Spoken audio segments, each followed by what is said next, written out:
Hello, it's Catherine Maley, author of Your Aesthetic Practice and practice growth consultant to plastic surgeons for the past 20 years. And I wanted to chime in on an opportunity you have available to you right now while things are really out of control. So I'm in Sausalito. They have had us homebound now for almost a week. There looks like it's until April 7th or who knows how long.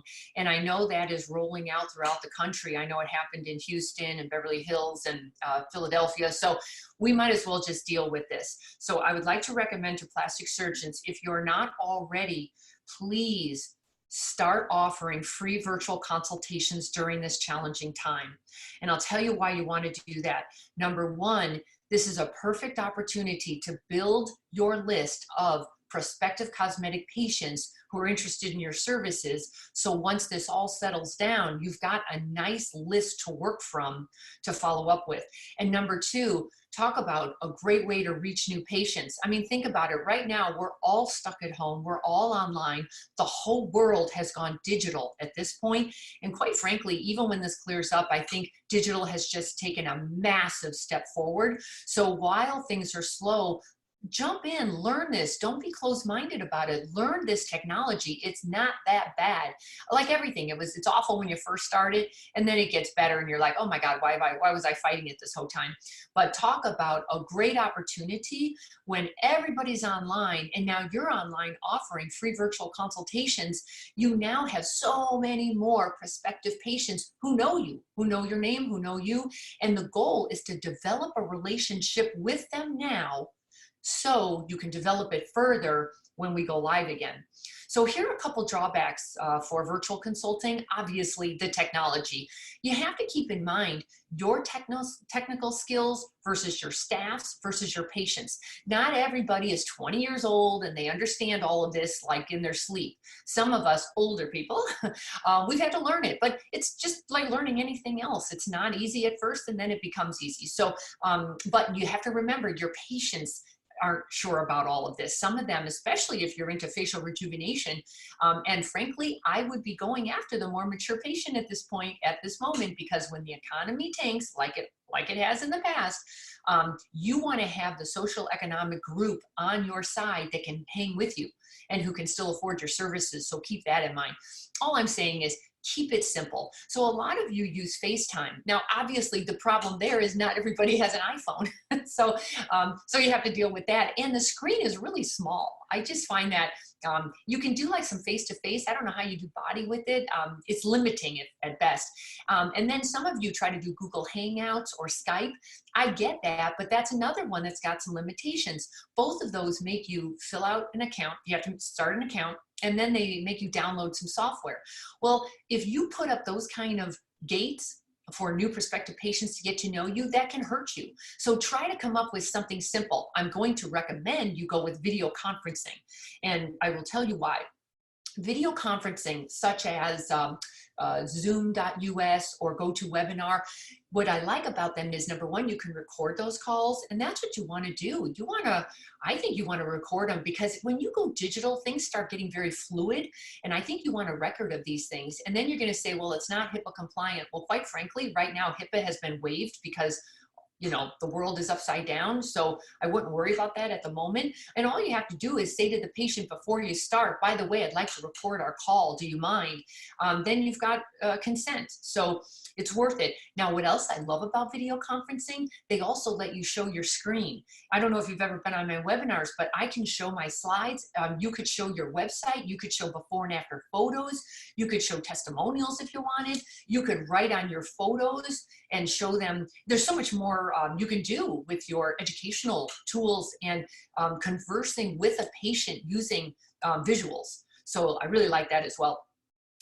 Now, another big mistake that the surgeons make, I see that on their websites, they offer virtual consults, but they've got it so complicated. They're making the patient fill out like those 5 pages of intake forms online before they even go another step. That is not how you develop a relationship digitally. You go baby steps. So I'm going to tell you how I would do it if I were consulting with you. Here's what I would recommend. start an account with zoom.us. I just like Zoom better. I have less glitches with Zoom than I ever had with Skype. So I use Zoom. It's $14.99 a month. It's not going to kill you. And it sets up an account, and you always have your own meeting ID. All you have to do now is put out emails to your current patients saying, we now offer virtual consultations for your privacy, for your convenience, and for your safety, because you want to show that you're a caring individual for the community. And then you can also do social posts, now offering virtual consultations. Both of those, the email and the post, go to one link. That link goes to one opt-in page, and all you're asking for is the person's name, cell phone, and email, period. It's a baby step, because now you're building your list of prospective patients. Now, and I'm sure most of you have a ton of overhead sitting at home right now, you know, trying to keep the practice going. Make sure that staff is on top of that, and they have a cell phone that's alerting them, or a desktop or whatever, some apps that are alerting them that somebody wants a virtual consult. They want to reach out immediately via call, email, or text. I actually would call and get to start that relationship with the patient. Just like you do live, I hope that you have a coordinator who prefaces everything. They start out with the preliminary information. They want to weed out the ones that are really not candidates, so they don't waste your time. Just a little bit though. Don't go through a whole big drawn out thing just yet. Now we're just looking at simple things. What kind of procedure are you looking for? Why? What you're like, give me a little rundown of the meds you're on, or your BMI somehow, you know, the easy stuff.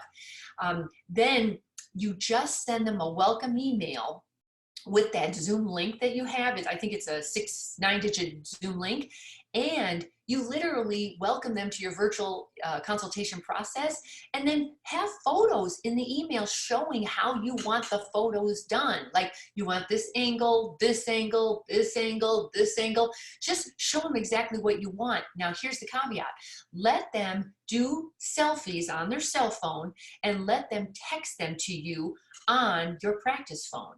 But then you're going to say, I don't want, you know, strangers knowing my cell phone number. Well, there's another technology called, like we use line2.com, and it just gives you a phone number that lays over your real cell phone number, so nobody can see it, but you get to use your own cell phone for business and for personal, you know, but it stays separate. Then it's time for the coordinator to, now she's bonded a bit, she understands the patient better, she knows a little of their history, their medical history, and now she sets up a call with you, the surgeon.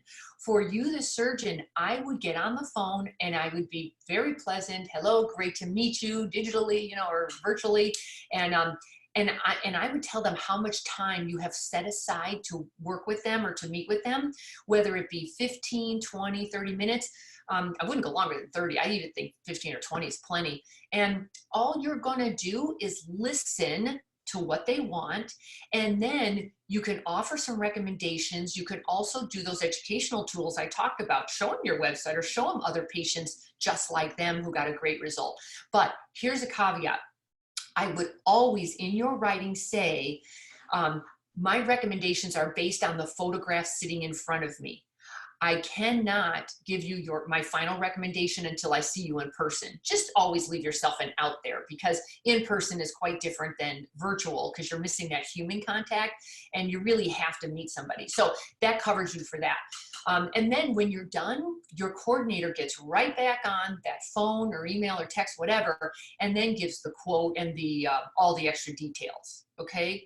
So personally, that's how I would do it. Do it whichever way you want to do it. But please don't miss this opportunity to grow your list and get to know a whole lot more prospective cosmetic patients, because this is the new world. Digital and virtual consults are the way we're going to go. And I can see that becoming a very big deal for us. So might as well do it now. Okay, I hope that helps. If you need any help, DM me or go to my website, CatherineMaley.com, and leave me a message. Good luck and hang in there. We'll get through this.